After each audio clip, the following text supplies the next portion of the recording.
I am with Grace and James of Gracie's Pizza. How are you two doing? And welcome to the show. Yeah, we're good. Thank you. Thanks for having us on. Thank you very much. Yeah, looking forward to this.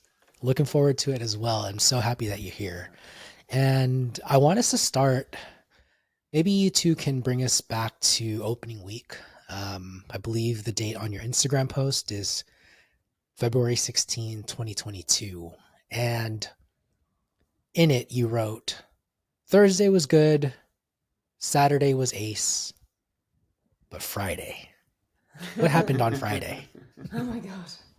Oh yeah, I feel like I've erased it from my memory. It was quite painful. So on the Friday we had a lot of local support when we started up.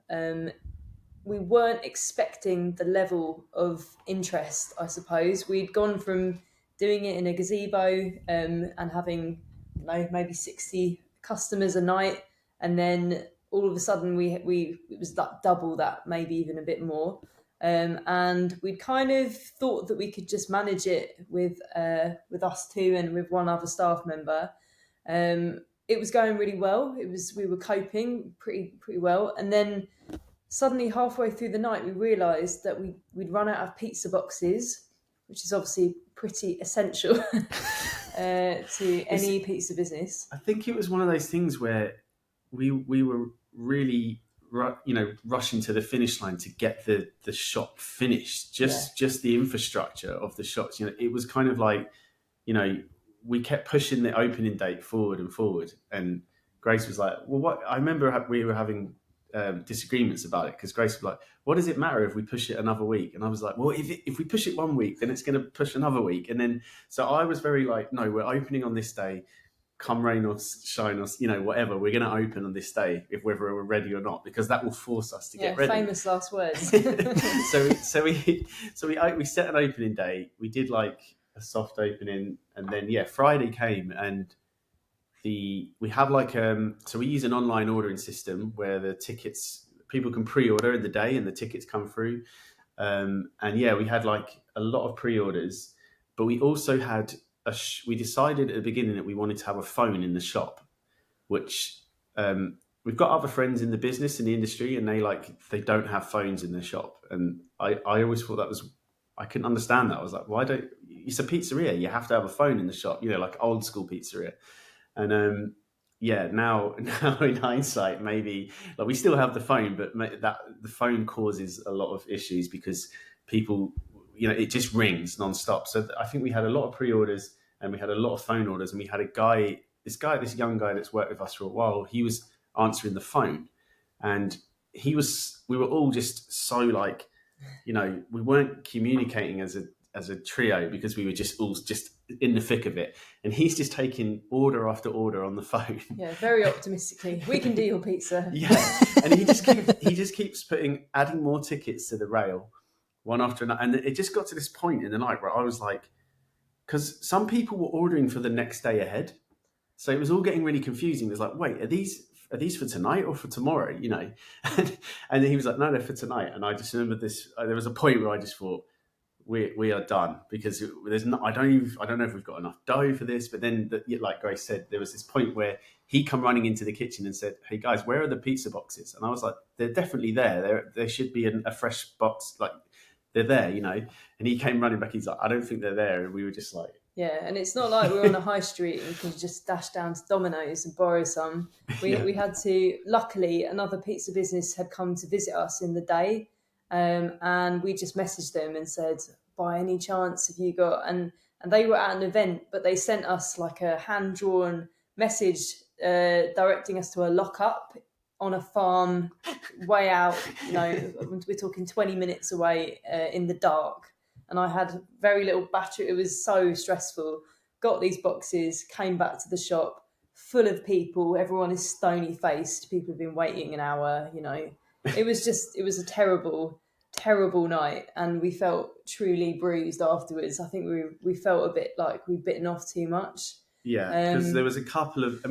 yeah, Bear in mind this is like our third night, but there were a couple of people that went on Google and left like 1-star reviews, just saying none of them said the pizza was bad, but they said like it was things like It was a car crash. It was a car crash. One person just wrote, which is a fair point, I think. Yeah, and then another woman was like, she tried to get pizza on the Thursday and missed out because we sold out, and then she tried again on the Friday and had a long wait, and this was a big inconvenience to her. So yeah, we woke up the next day and we were just a bit like, it felt really nerve wracking to go back in and do it all again. Yeah. But having said that, a lot of those customers still come. So yeah. You just have to kind of lick your wounds and carry on, don't you? But yeah, that was definitely taught us to be a bit more. I just think we weren't expecting. You have to over prepare, don't you? In that instance, it's a big jump from going from a gazebo to a bricks and mortar, and I guess that was our first sort of lesson in that. Yeah, it was just one of those things where we thought we'd covered everything, and it's the one thing. It's like pizza, because the problem with us is because the unit is so small. So it's not like we can order a pallet of boxes and have 10,000 of them stored anywhere. We order like week to week, especially with things like pizza boxes. So that we just forgot to order them. And we're also selling more pizza than we'd ever sold before. Yeah. So yeah, that was our first night. What a great story. And I'm almost wondering now, like, hindsight is 2020, obviously. And I totally get not wanting to delay another week. My wife always tells me, I give you an inch, you take a mile. And, like, if you say delay another week, well, what's stopping you from delaying another month, right? Yeah. And so I get that. But if you had to choose, would you have delayed a week after going through that mess, or was it totally worth it having to, what did you say, kiss your bruises, lick your wounds after? Lick our wounds, yeah. I don't know, for a while, I think you were saying, I think that had a really bad impact on us. I think that's, because we were very busy at the start, and then I don't think we were that busy again for a while, were we? It mellowed out for a bit. Yeah, but I don't necessarily think that was just down to that event. I think it was other factors involved in it. So yeah, I mean, I would definitely taken one more week. I think I agree. I think something else really annoying happened was that so this is all out just on the other side of COVID. So my brother lives in Australia, and he was visiting the week that we opened, and my family were like, oh, can we do like a private party in the shop? And I was like, but we're opening on the Thursday. And so we opened on Thursday. They had that awful Friday, and then on the Saturday we close and we had a private event in the shop, because my family put this pressure on me. They're like, oh, we need to make a big deal. We haven't seen your brother for like years.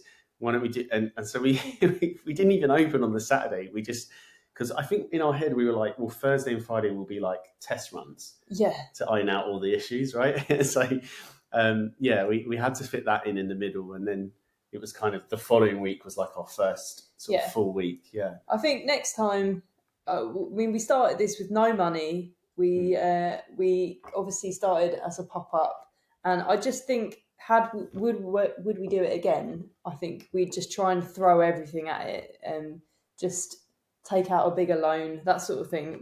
Everything we got was secondhand.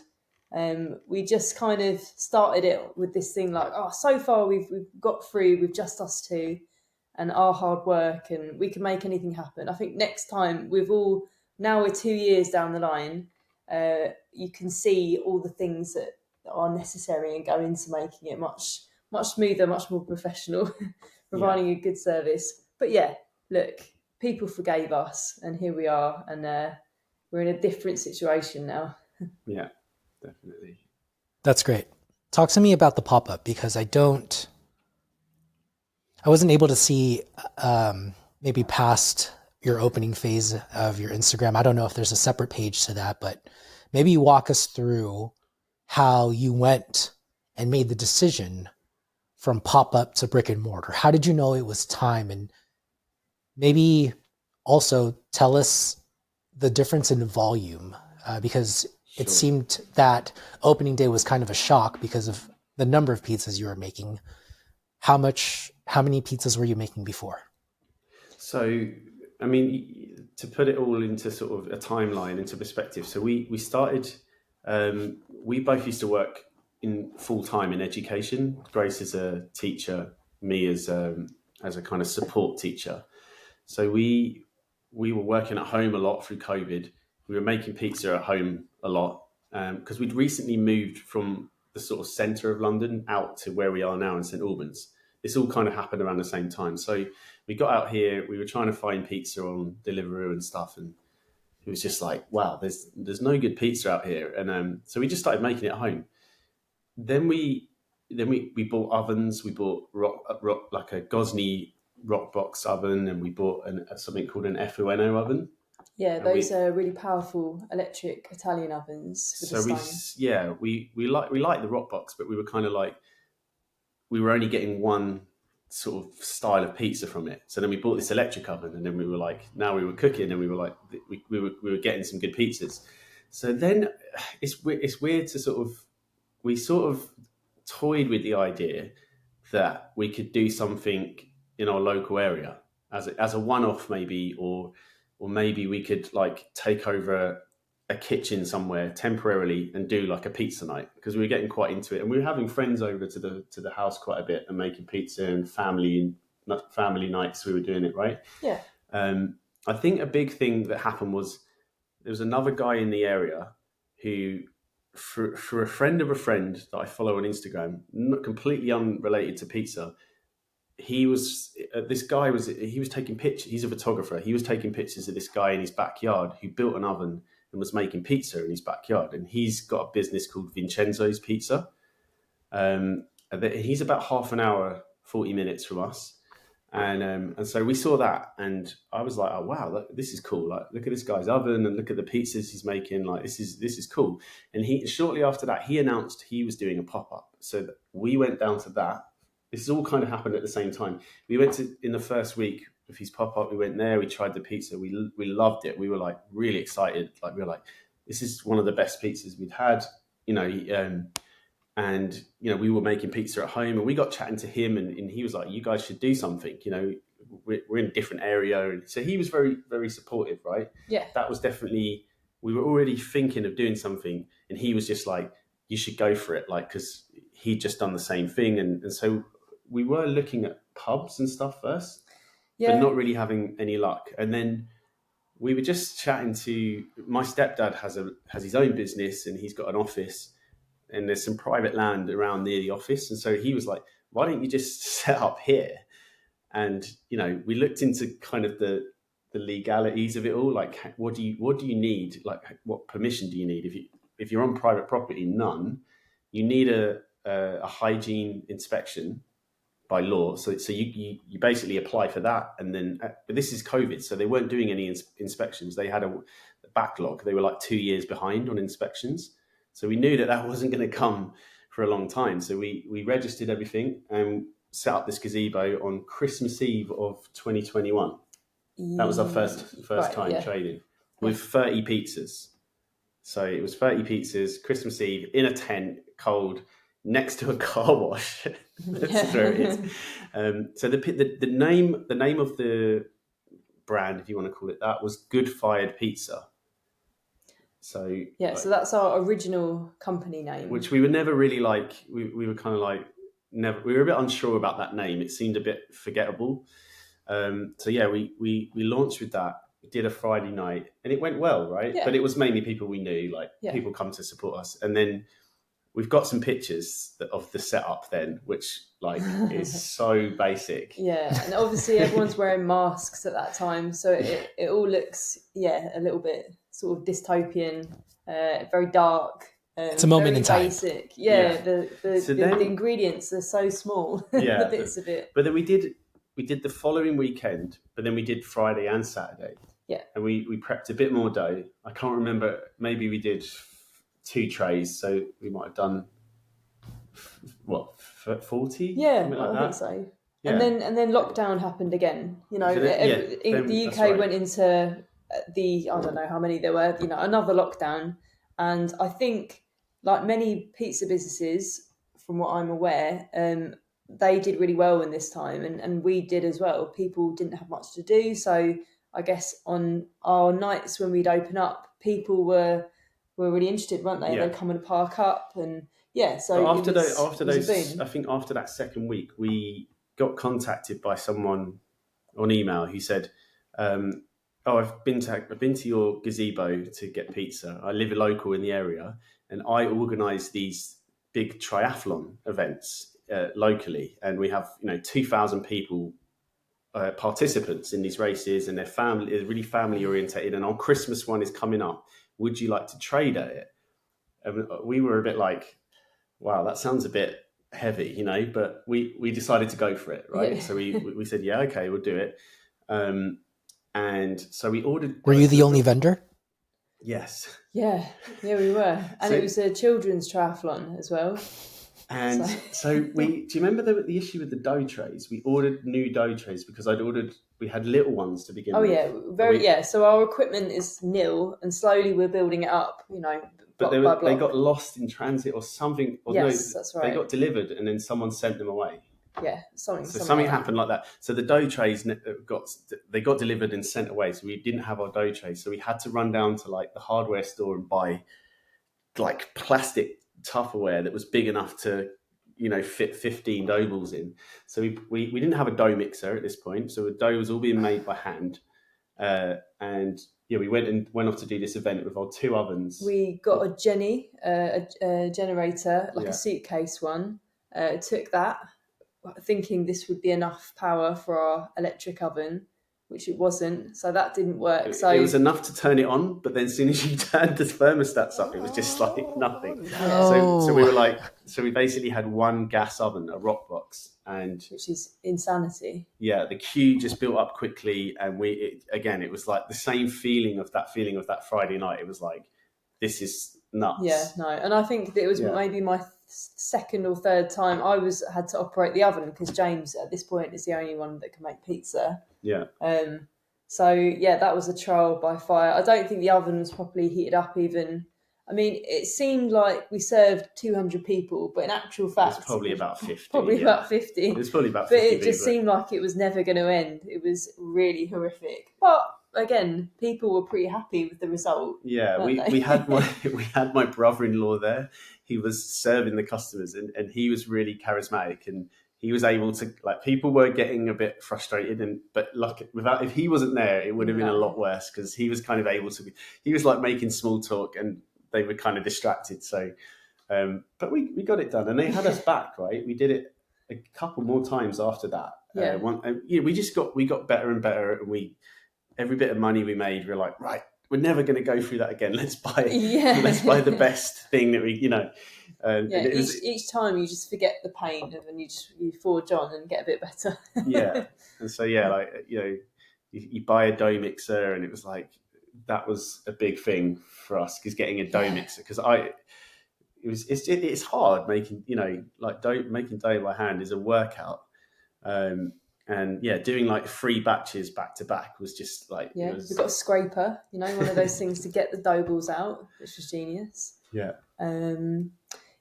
Just small things like that. So that was our first induction into it. And then we were doing pretty well. Like, we were still doing our full-time jobs, but coming back and doing Friday and Saturdays. And then lockdown eased off, and everyone kind of went back to normal, started seeing each other in pubs and stuff again. So we saw like a drop then in our sales. You have to remember, we're in a little village. We're not in a main town. It's still quite a kind of, we're not in a well-known busy location. So sales kind of dropped off a bit, and we were thinking, we did a pop-up in London. That's right. Yeah. So at that point, we were offered a residency in a kitchen in London, which we took up. It was good timing. We thought, okay, this is great. We're going to go to London, and make our fortune, sort of thing. And actually, I gave up my job, didn't I, at that point, or partially? Yeah. Because this opportunity was going to be full time, pretty much 5 days a week, I think, in London. And so we needed to get a team together, but mainly it was going to be us doing it as well. So this place is like, it's quite an established business. Yeah. You know, it's like a sort of mixology,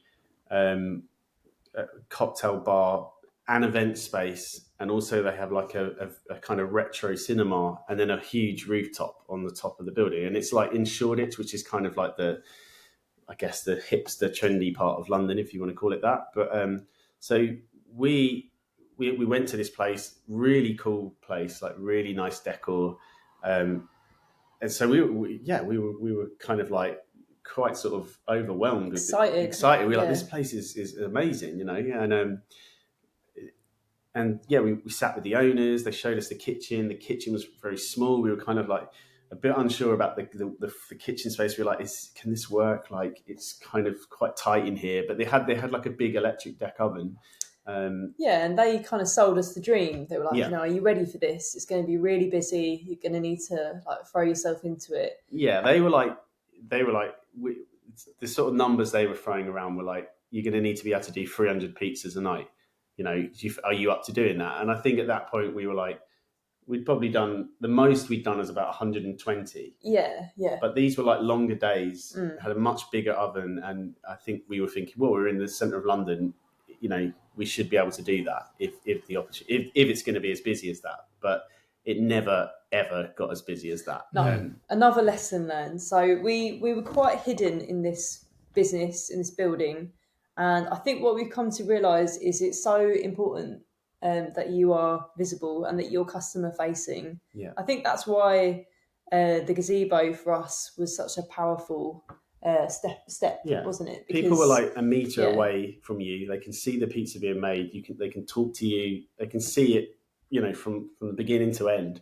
And so, you know, that's why pizza making is dramatic. And you want to see the fire, you want to see the dough being thrown around, and people like to see that side of it. So when you're hidden away in a kitchen, just receiving tickets out of a printer, and we just sort of felt a bit like, this is not what we want. This is not what we want to do.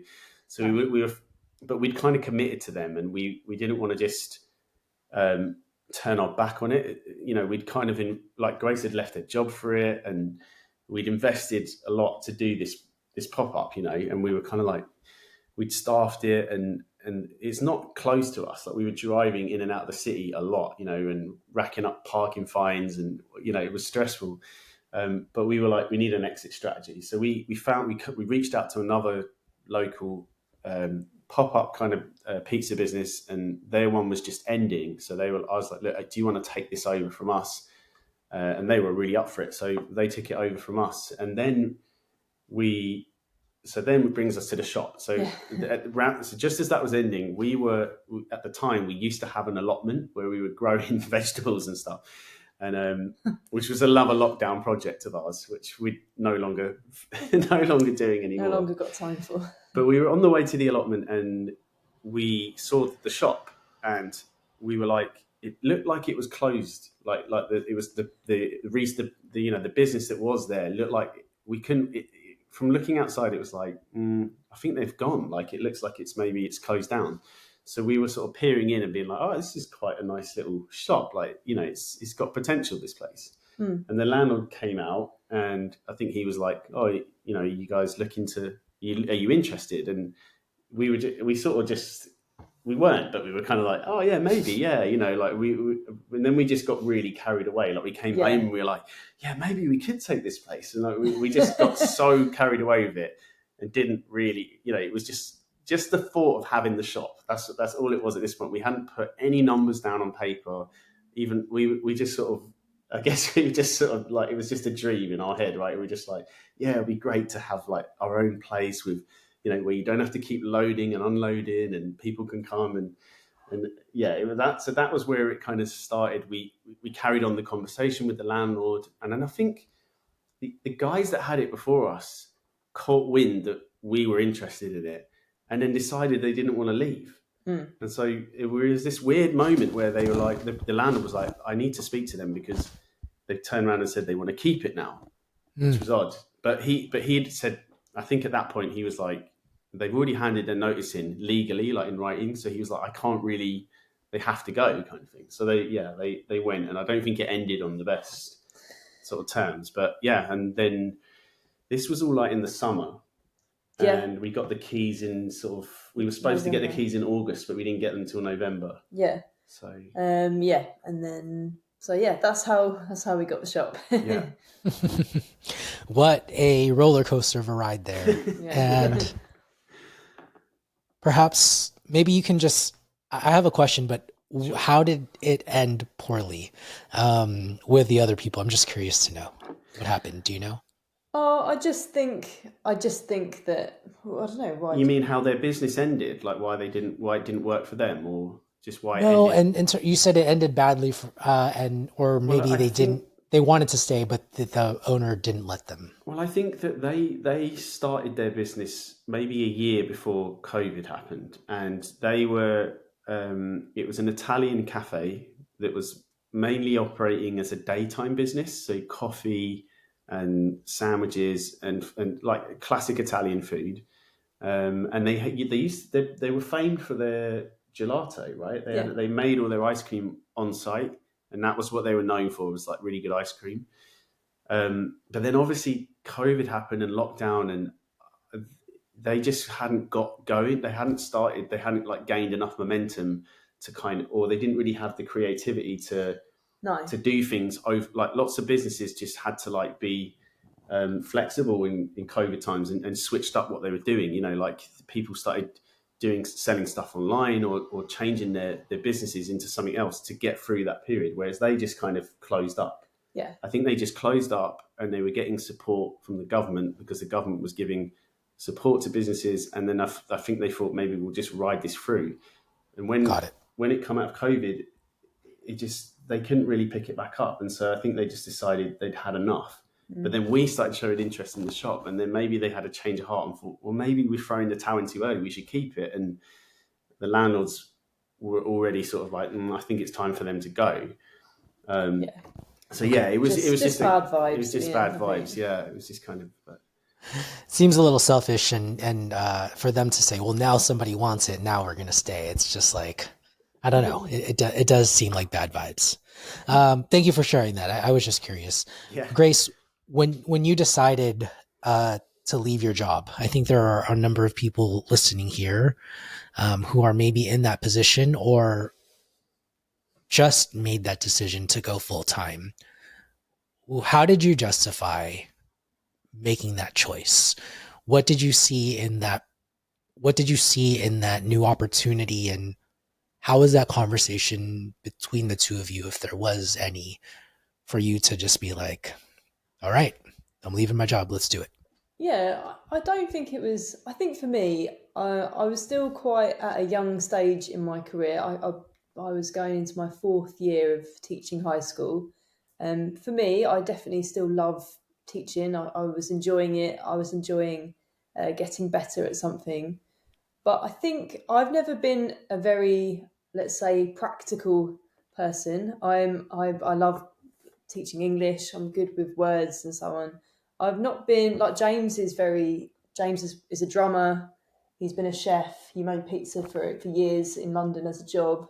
You're very creative. I've never been very creative in like a avant-garde sense like you have, I suppose, in a way. You don't Anyway, but acting and drama is pretty. I think I saw making pizza as a new thing, a new challenge. I guess I like to challenge myself and get better at things and prove something to myself. And it's definitely not been easy for me because it's taken me a long time to make pizza well, a long time. James is you've always had a vision, like the pizza has to look interesting, and it's not just, lots of people can make pizza fine, but to make it exceptional is a different thing. And that's kind of, I've had a taskmaster in you. You've been really strict on me and hard on me. Everyone. Anyway, so it's not like, I suppose what I'm trying to say is I've always been good at English, and so I've kind of always done the safe thing. And all my family are teachers. I've done the thing that all my family have always done. And so for me, that's always been very safe and enjoyable to be doing something I'm good at. And now here's another opportunity to do something completely new to me. And I was quite enjoying that being out of my comfort zone, if that makes sense. So I think I kind of had the view that I could always go back to teaching, and maybe this was the time to just try something new. And if it didn't work out, yeah, I could just fall back on. I guess teaching's quite a good career like that. You always need English teachers. Um, yeah, I think I saw the passion that you had in this. Um, we've you're just really passionate about it. You're very very good at it, making pizza. And James has also got a background in graphic design, and so he was able to come up with the brand and come up with the concept. And I suppose bit by bit I've kind of it's like getting into anything, you become a bit obsessed with it. And I guess that's, for me, that's what it was, just like taking on a new hobby and becoming really into it and going, right, let's just put all our eggs in this basket and give it our best shot. And for me, that was really what's the word, motivating. Just getting up every day and doing something new, and you have to, it's all about the hard work that you put into it, as opposed to someone else kind of breathing down your neck. So I guess I know lots of people do this for that same reason. They don't want to be pushed around anymore. They just want to be their own boss. And I guess we are really, really reaping what we're sowing now. We are our own bosses, and it's really, it's really rewarding. I mean, I think we had the conversation the other day. I think you sort of said to me, would you ever go back to working in education or teaching and that kind of thing? And I do miss working with like children and working, and because I actually worked with special kids that had special needs. So whereas Grace worked in a mainstream school.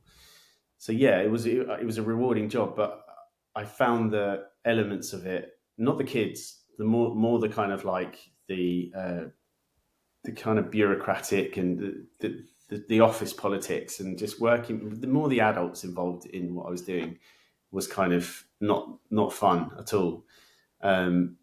And so when after in COVID we were working from home for ages, weren't we? And then we went back to, everything went back to normal. Started working in school settings again, and I knew I was out. I needed to get out of it. I was like, I need to go and do pizza.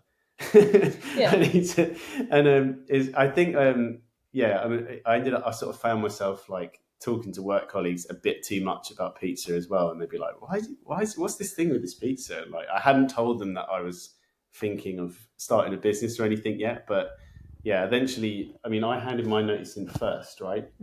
And I was working for my stepdad a bit part-time as well, just doing sort of general day-to-day admin kind of stuff, which worked well because that was the same place where we did the pop-up. So I'd work in the office doing admin and stuff, and then we built a small prep kitchen in the same building.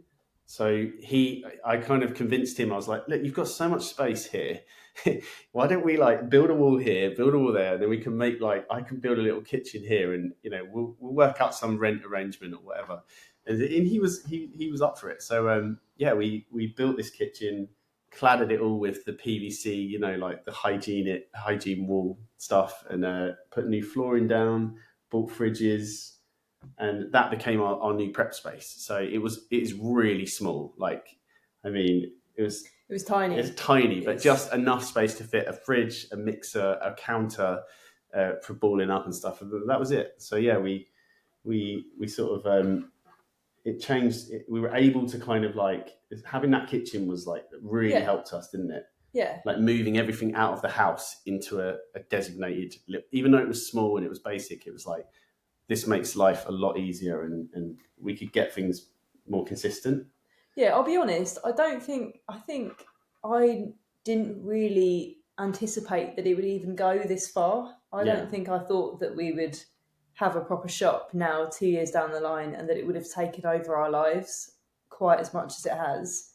I think I just wanted to support you, and I was happy to be doing something new and different. yeah, I wasn't like I don't think I envisioned that we would have a business. No, but I think we we spend a lot of time together now because we live together, work together. We and but in those times, like we wouldn't spend hardly Yeah, because that's true. you'd be working, like your job was very demanding. Yeah, teaching You you work till 6 p.m. and then you come home and you work again until So yeah, you go to she'd bed. always be working till like 10 p.m. if it was marking or lesson planning. She'd be busy until 10 p.m. So whereas my job was a bit like when you leave, work ends when you leave. I didn't really have to bring too much stuff home with me. Um, so yeah, Yeah, I suppose it's been a way of being together more as yeah, well. yeah, Yeah, yeah, definitely. for better or worse. The positives of going together into business with your spouse. I love it. Yeah, Can you all still see me or hear me yeah, well? I see that there's some internet issue. There's a little bit of lag, but just want to make sure y'all can hear and see me still. yeah. You're Yeah, crystal clear. crystal clear. Good. Okay, cool. I noticed that you had mentioned earlier getting some investment money. And I want to say, first off, that's awesome to hear. And I want to explore that a bit just because I don't like to hear that money is what stops people from doing something that makes them happy, challenges them creatively, pursuing their dreams, things like that. Where did you get the money from? If you're comfortable sharing, how much did you need to start the pizzeria? How much So, should you have gotten, and where did you allocate the money? I think everything started with us. We had just with our own money. I think we bought the bare basics, a gazebo. I think we borrowed a table. Yeah. But the main piece of kit that we got, I think your dad helped you with it. Is that right? The oven? Which one? I can't Well, remember. the FON Or one. maybe okay. So we bought our own Gosney rock box, and so that was Yeah. all we needed to get going. Yeah. And I think so. But we didn't really start with anything. Once we'd sold a few pizzas, then we'd use that money to buy something else. Yeah, That's how it kind of I happened. think what he means is, I mean, by the time we got the shop, Oh, I see. Yeah. when it came to opening the shop, we had some money. So by this point, we had a business account and stuff like everything was legitimate. We had an accountant. Yeah. We had some money saved up in the business, small amount, but it was yeah. a small amount of money, maybe less than £10,000. Yeah. Right. Yeah. And so we looked into getting a government-backed business loan. And so we took out another loan of another £10,000. Yeah. Thinking that, we costed a lot of things up. The shop is laid out as a cafe, so, but it didn't have a commercial kitchen. That was a big thing. It had like a domestic kitchen, which was like just not cupboards and a domestic fridge. Cupboards, and it just was like not a pizza working space at all. It was not ideal. So we knew that was going to have to come out, and we knew that there'd be flooring and extraction and stuff like that. So basically the loan didn't touch the surface. It was like the loan was like got us like the bare minimum of what we needed just to get, And even now, a few years down the line, I suppose what I meant was if we had the money to do it properly, maybe we wouldn't have. I don't know. Even now, we're replacing fridges and we're upgrading our equipment, and the space isn't quite right. That sort of thing. I suppose when people have a bit more, they're able to kind of design things properly. Do you know what I mean? Yeah, I think we've made a few.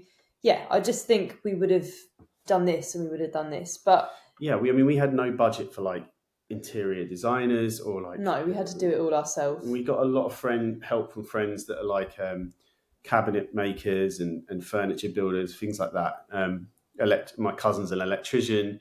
There was a lot of electrical work to do. Like you underestimate, he did a lot of work with the cabling and stuff. I had no idea what he was doing, but it looked stressful. There was cables coming up the ceiling everywhere, and he knew what to do with it. And he connected up the oven. So the oven I bought on Facebook for £1,000. So I don't know what the conversion is in dollars. It's about $700, $800. So quite cheap. No, I think it's Okay, the other way sure. around. Oh, yeah, I think it's the other way around. It's the other Yeah, way. So yeah, whatever. But yeah, so $1,300 perhaps. $1,300 sounds about right. So it's an electric deck oven. It is commercial. It's a commercial oven, but it's like, would you say it's entry level?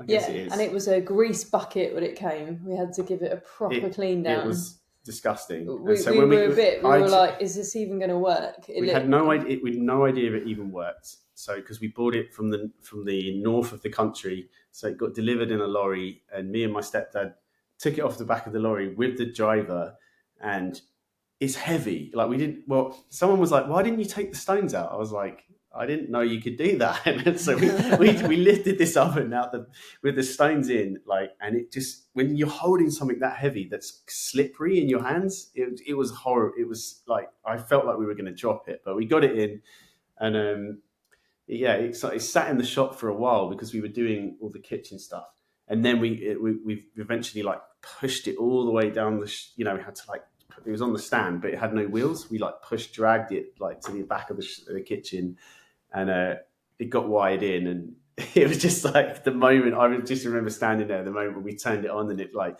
the lights came on, and it just sounded. It was like, yeah, it's working, and it was like.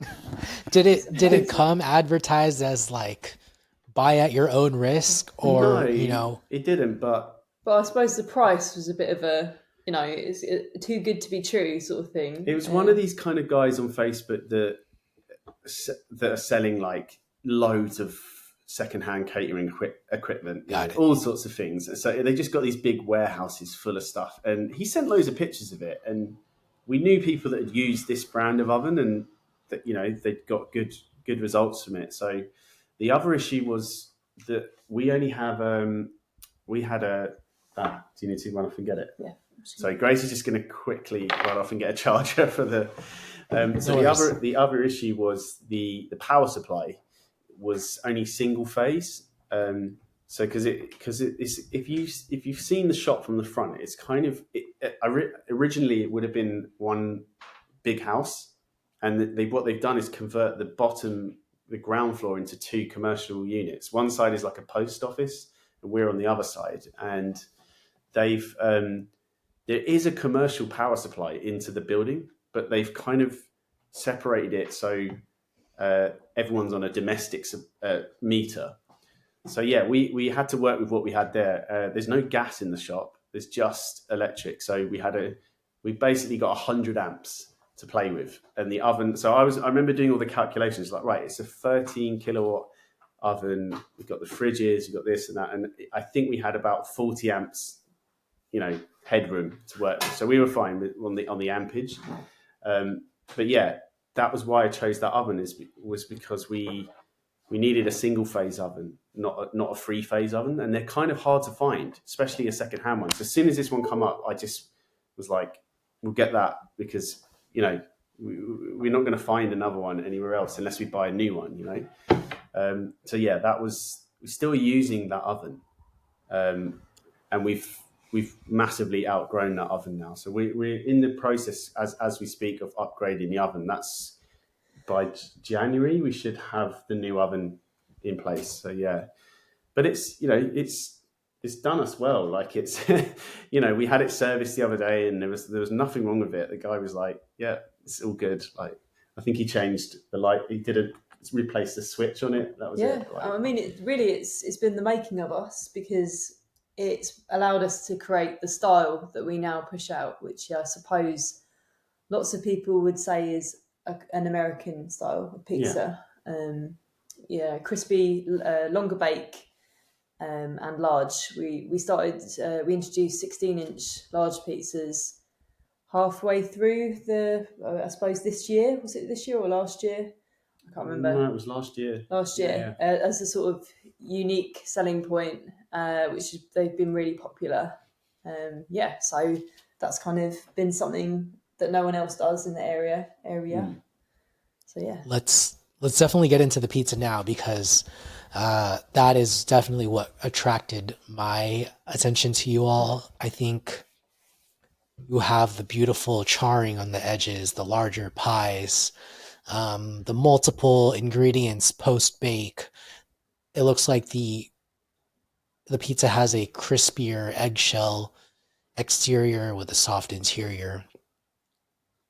But then I also look at the pizzas that came out earlier from the shop, it looked like, and it looked like it was almost night and day, like Yeah, two Yeah. different styles even. so true. Was it intentional switching over to that style, or did it just happen? And what changed? I think. I think. Yeah, Sorry, you go on. go. So those the early photos I used on the Gracie's Instagram, they were probably not made in the shop. They would have been photos that we'd made from the pop up, Yeah, true. but cooked in an electric oven, but not the oven that we're using now. So because we had, you know, we needed photography, we needed some stock photos to get going with. So I think there are some old photos on there of what the pizza would have looked like when we were cooking in.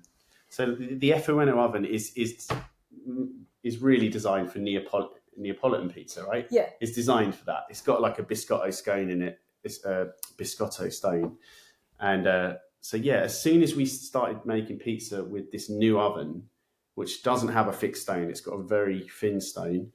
Um, they looked different instantly, even with the same dough, and even with the stretching technique or whatever. It was like, okay, these are different.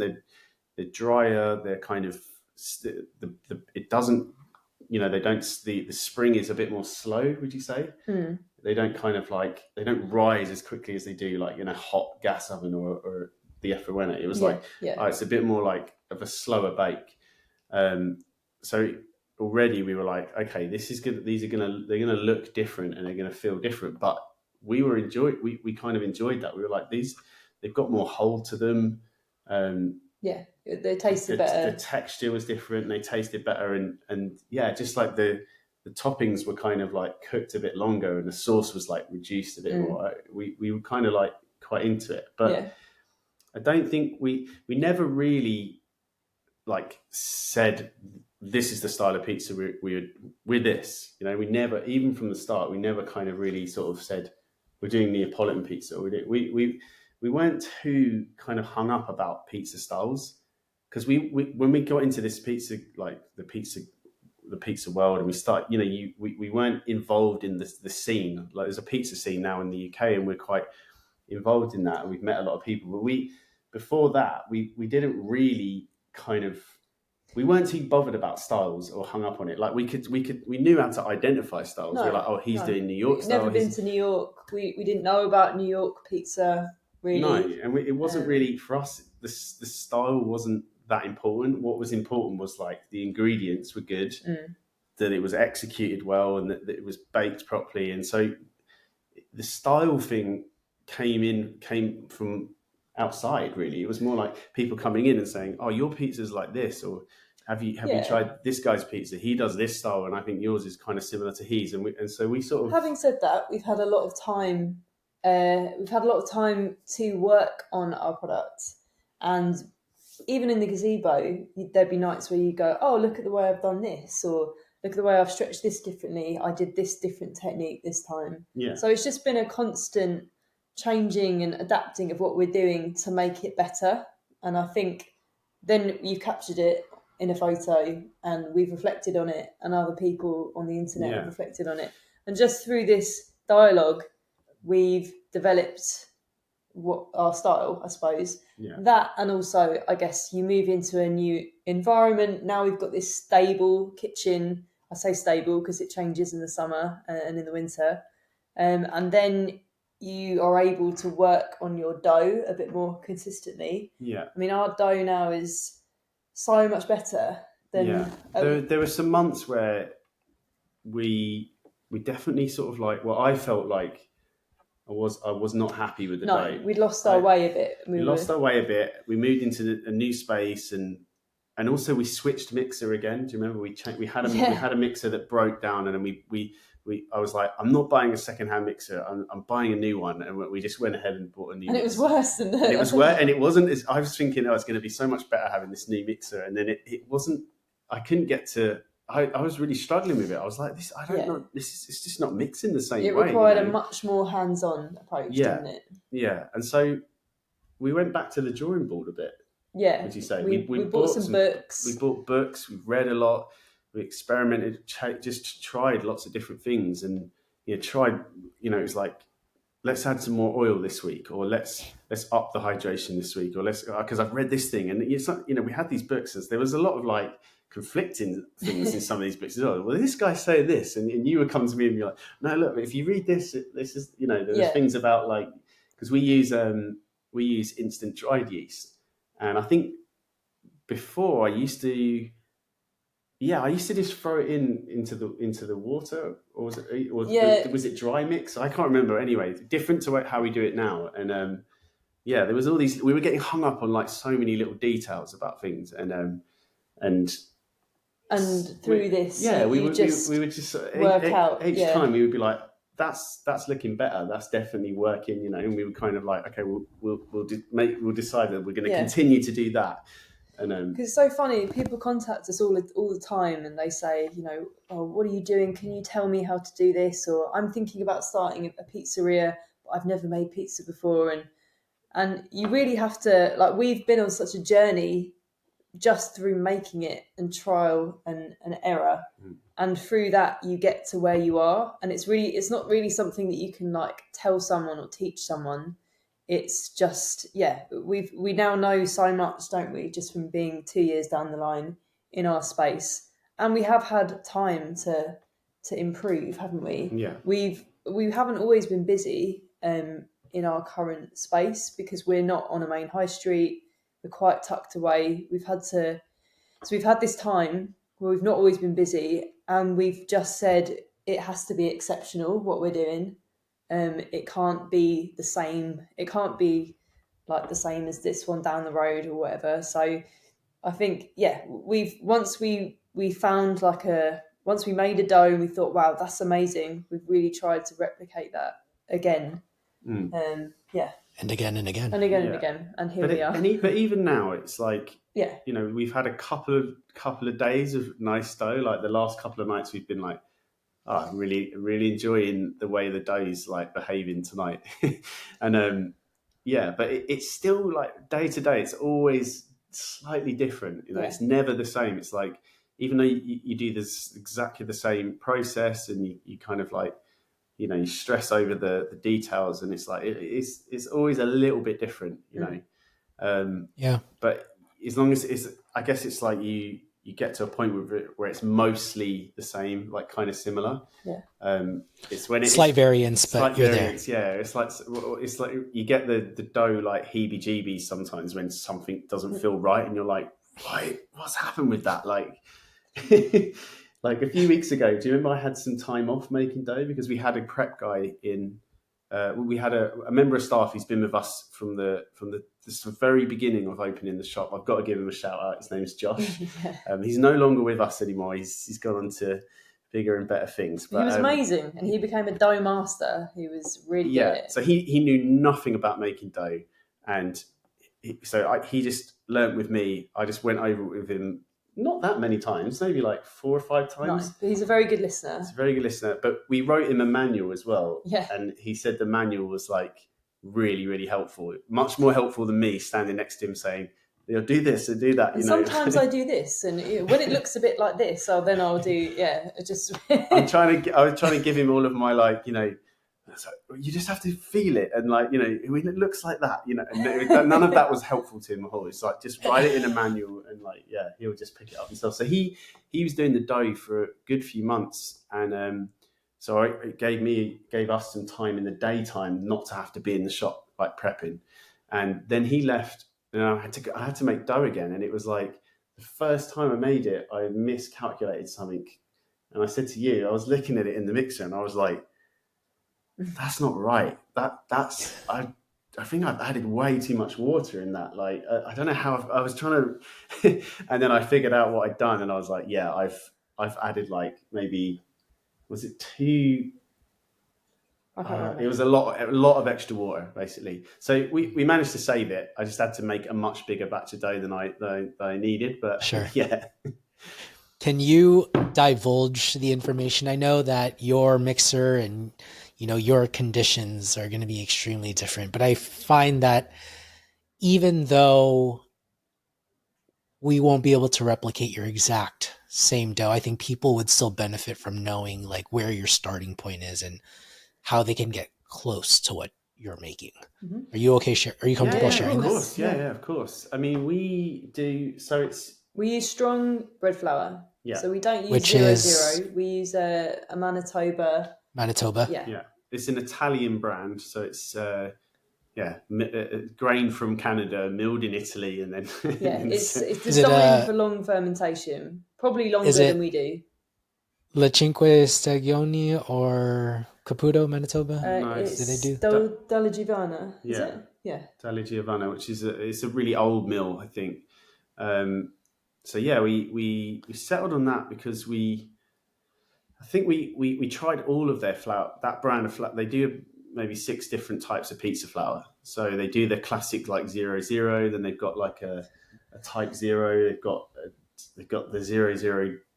They're all designed for different fermentations, and we just found that we liked what these pizzas were looking like, and also in our space, especially sometimes when we weren't busy, we were even able to save some of that dough, weren't we? Yeah, we could get a second day out of it, and sometimes it would be even better. It'd be even better on the second day.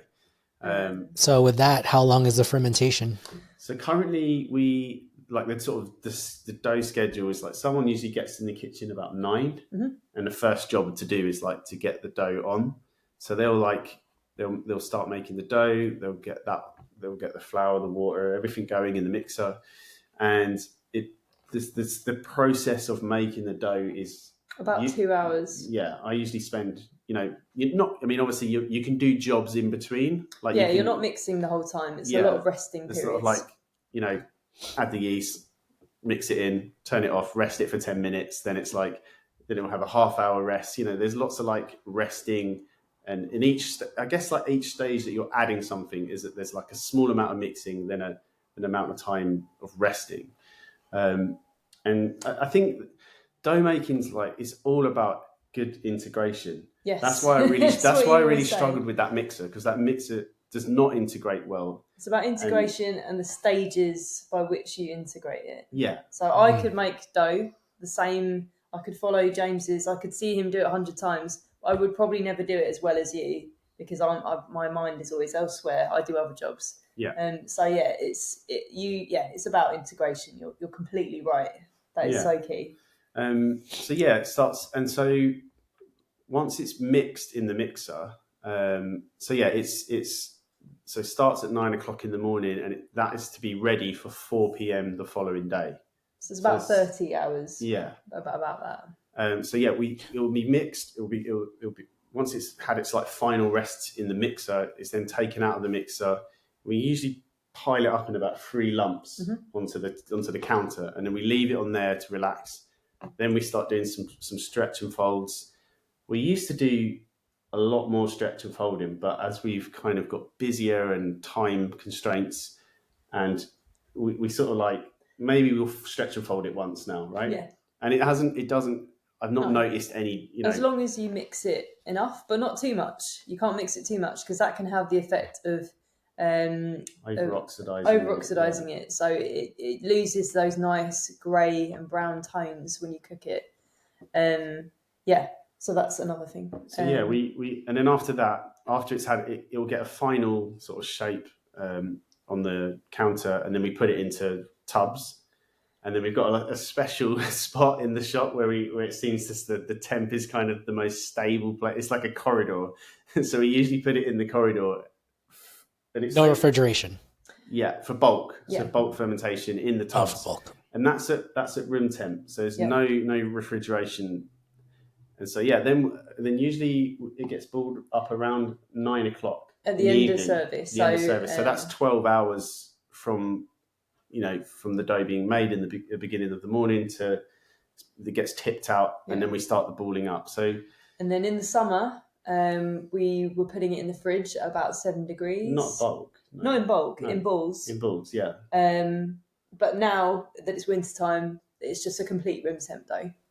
Yeah, which I prefer. Yeah, it's much better. It's a little riskier sometimes because I don't temperatures can just, especially at the moment in the Fluctuate in our UK. kitchen. Yeah. Well, in the UK, like it's got really cold, but you'll have a day where it will jump up like 4 degrees, 5 degrees, and then inside that's even more extreme. So yeah, but on the whole, I just find if we do put the balls in the fridge overnight, someone takes them out first thing in the morning. Usually, we have someone who comes in and cleans and does a deep clean.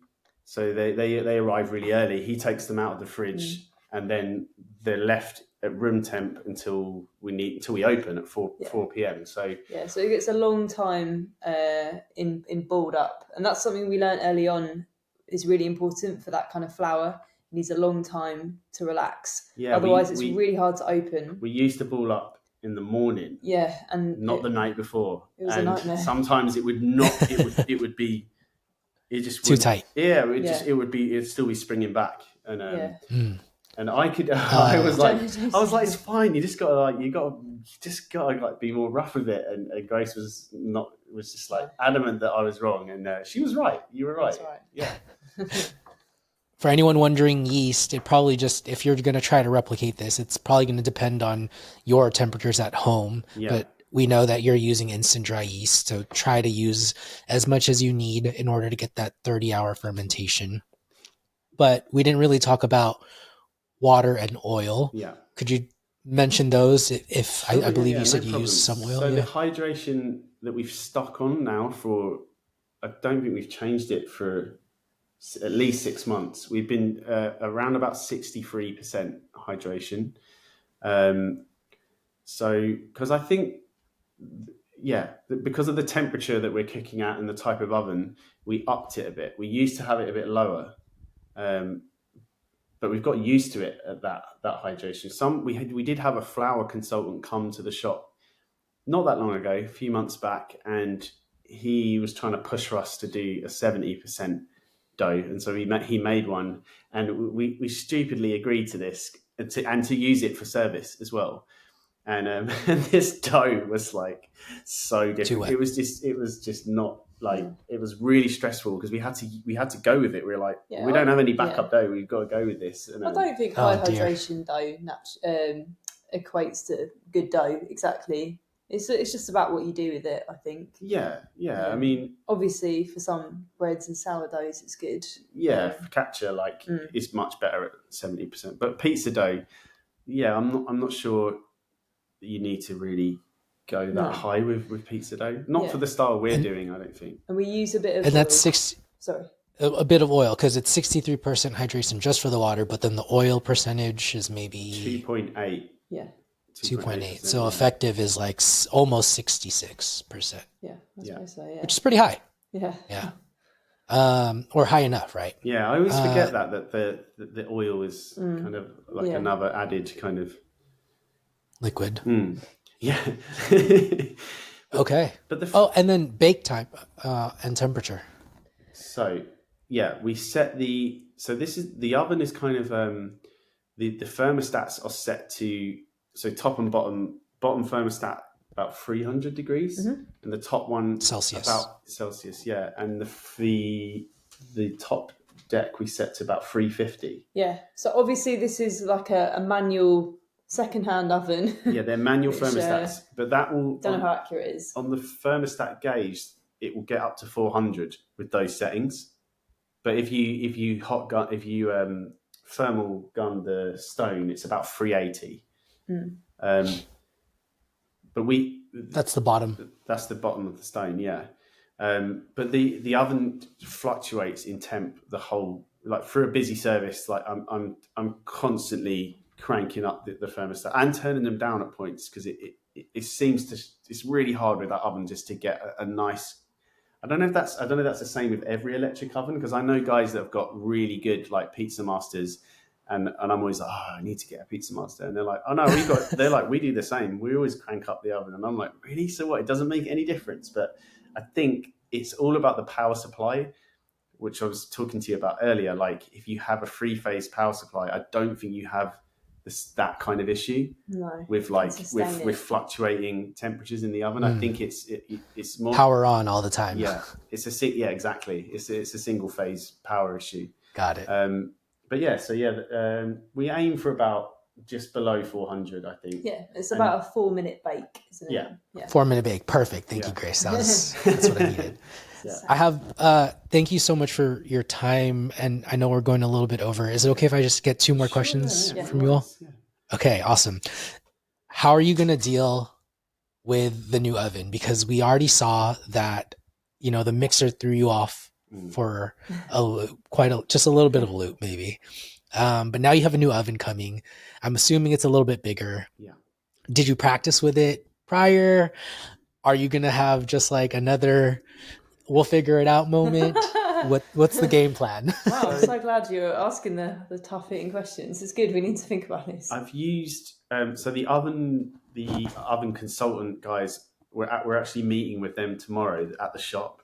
So they've kind of suggested a couple of models. Yeah. And one of these models I have used at a friend's pizzeria, but however, he has got the same issue that I have, that he's running that oven. It's a very good oven, but he's limited with the power supply because he doesn't have 3-phase. He only has single phase. So he has something fitted in his oven called a power guard, which effectively never powers both decks at the same time. It gives one some power, then it gives the second deck, which is not, and he is very, very busy and he really struggles. So I've used, I've been to his shop when it's not open on a quiet day and just, we're just in there making pizza for fun. And I took my dough there and I was vibing off what came out of the oven because he was like, it's not going to change your life. And I was like, I'm not so sure. And then when I cooked a few pizzas in it, I was like, dude, like this. I think he's trying to I think maybe he's trying to put me off it, yeah, because he doesn't want my pizza to get better. But next level. But yeah, no, I was impressed with it. I think the stones on them are very different to the stone we've got in ours. Yeah, and the way that the elements are designed, the way the door, they don't let out so much heat when you open the door. So I think I haven't had loads of practice, but yeah, I've had a bit of practice. At the moment we are at complete capacity. We have to limit the amount of large pizzas we do because our oven isn't big enough to launch more than 2 at a time. And people are banging them down the door for more large pizzas. So we do what we can, but it is a struggle, isn't it? So I think this is going to make that a lot easier. But I think you're right. Probably the next thing that we'll have to think about is maybe getting another person in the kitchen, possibly. Yeah, the biggest to increase that capacity. I think the biggest thing, one of the main reasons that we're upgrading the oven is because it's so difficult to train someone to use that current oven because it's so temperamental and it's just like it's just not fun to use because it's just it's a game of juggling. It's like you've got to remember where all the hot patches are and the cold patches, and it's as soon as you're you get a few bigger orders in and you push the oven a bit, it just loses temp quickly and it doesn't recover quickly. So you then get into this horrible cycle where you're feeding it more pizzas and it's not recovering. It's just getting colder, and then the pizzas start to look not good. And then I get really stressed. Really stressed. And I just want to stop putting pizzas in it. I'm like, and these guys are like, they've got the pizzas ready, and they're like, right, can you get these in the oven? And I'm like, I don't want to put any pizza in there. I want to just leave it with nothing in so it can get some heat. I feel that. Yeah. Well, it sounds like good problems to have. If the demand is there and you need to upgrade your oven so that you can sell more pizzas, congratulations. And sorry you have to deal with all of those temperamental issues, but it seems only temporary. And I really wish you all much success and good fortunes with the new oven. Thank you. Thank you. Yeah. It's going to be special. Yeah. Gracie's Pizza. Is that just named after you, Grace, or is there something else to that? I think we wanted to put our name to it and make it a bit more personal. I mean, for a long time, it was all about you. It's your product. We were thinking, oh, Jimmy's Pizza, but it's such a common name. It's been done, and then I mean, I didn't realize that Sally's. What's the other one? I didn't realize that Patsy's. I thought they were girls' names. I didn't realize that they're all named after Italian men. So actually, come to think of it, it's quite unique that it is named after me. I mean, only my family call me Gracie, and that's with an IE. I suppose the Gracie with a Y looked typographically nicer. I mean, James studied typography at university, and so it's always been really important to us that the design and the brand is really befitting of what we do. So I think, we just, once we decided it was going to be Gracie's with a Y, which kind of sounds a bit American, it's something classic about it. We then set about trying to come up with the logo, the brand, the sign that would be painted on our shop.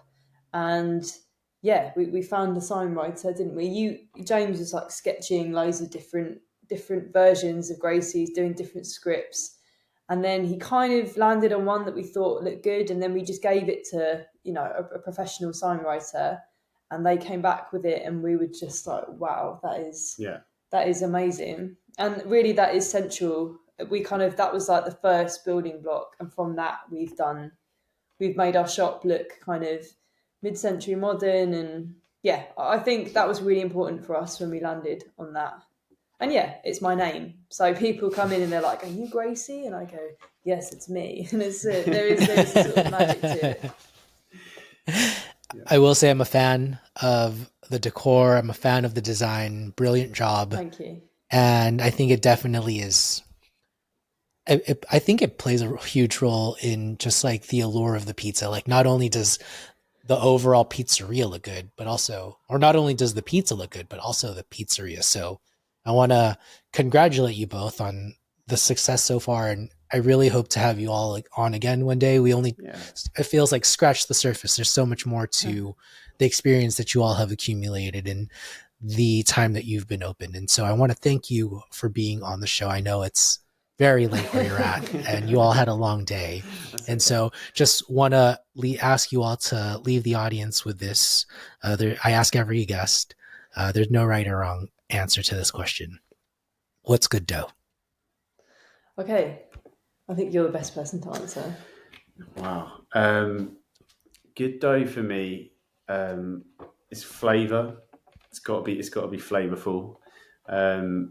It's got to have a good shatter when you cut through it after it breaks. So you want that kind of eggshell shatter crust. You've got to have. There's a fine line with char, and so like you need that char in there, but it's so easy to just overstep that a little bit. And I think that's what we try to play with what we're doing. Is like we kind of because there's lots of people I know that make pizza and they've seen some of ours and they're like, we couldn't get away with that.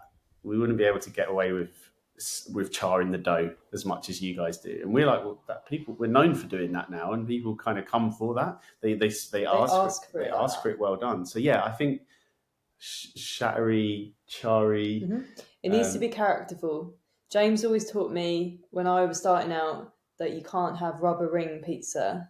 That's not what we're going for. You want gnarly, interesting, bubbly. Yeah, just get loose with it, because I think you used to create these like perfect circle pizzas that with like this perfectly tubular crust, and I was like, I don't know how you're getting them so perfect. So that I was like, I want you to rough them up a bit and get some kind of just kind of like push the air out to the edges a bit more and go a bit rougher with it, which you now I now do. But I think that's it. I think like it's got to have flavor and texture, and we have a rubric. On rubric, we have a picture on the wall that we photocopied from Pizza in New Haven. It's different New Haven crust profiles. I know we're going off tangent here. We're talking about crusts now, but it's kind of related. And the what you're aiming for, what it should look like, and that's kind of important, isn't it? Now, it's Yeah. essential to our training. Yeah, I think It's, I think good. You need you need really good gluten development, obviously, and good dough just needs time. It needs time. You know, It's not. You can't rush it. no, it's just it's a time thing. If you, the longer the more care you put into it, the more time you put into it, the better the dough is going to be. And I just think room temp dough is the one.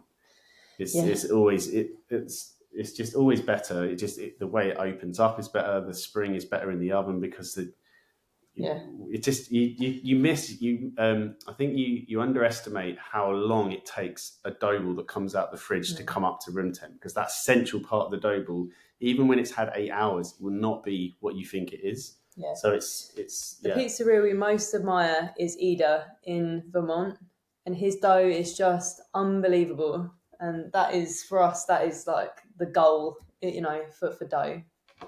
You did not just say that. Did you actually go there and eat it? No. Or are you admiring from afar? Admiring from afar. We definitely want to go. Just based on, I think based on sort of looks alone. We've spoken to a few people that have been there. I know someone that was taking pictures and was there and was like, they waited 2 hours to get their pizza or whatever. But that's a good one. Looks like a good one.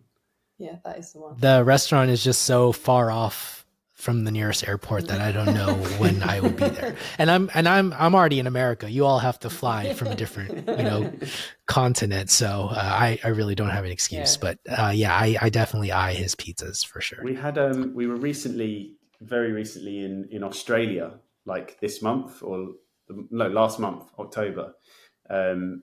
To visiting my brother in Australia, and we went and had a load of pizza over there, and we found a really good spot called Pizza Ultra, which are doing kind of they do like a grandma style and they do a New York style, and I don't think there's many other places doing like American styles in Australia. It's a bit like London. There's lots of Neapolitan pizza there because they have a big Italian community, and the favoured pizza is Neapolitan. But these guys doing really good stuff, and we met the chef, right? We met the chef, and strangely, it turns out that we've been following him our whole, one of the first people. One of the first accounts we were following he's got an account called Wildcat Falling. I know he's a big Gosney ambassador. Drew, right? Yeah. Is that his name? Yeah. Drew, And when we left, gotta check we in were with like, that guy. oh, that was that guy. It's really humble guy. I didn't realise until the next day, because he messaged me from his Instagram account saying, "Oh, cool to meet you last night." And I was like, so funny, yeah. What? That was his? So we didn't realise it was him at the time, but it all made sense afterwards. Like, that's why the pizza is so good, because it's that guy. Yeah. So, how funny. That's awesome. Yeah. Small world that we live in, and it's great to meet people who just love pizza as much as you do. And so I really want to thank you two for being here and sharing your love and passion and story through this podcast. I really appreciate it. Thanks for having us. Yeah. Hope we can do it again. Thank you. Definitely. I definitely hope we can one day. Cheers, y'all. Nice one. See ya.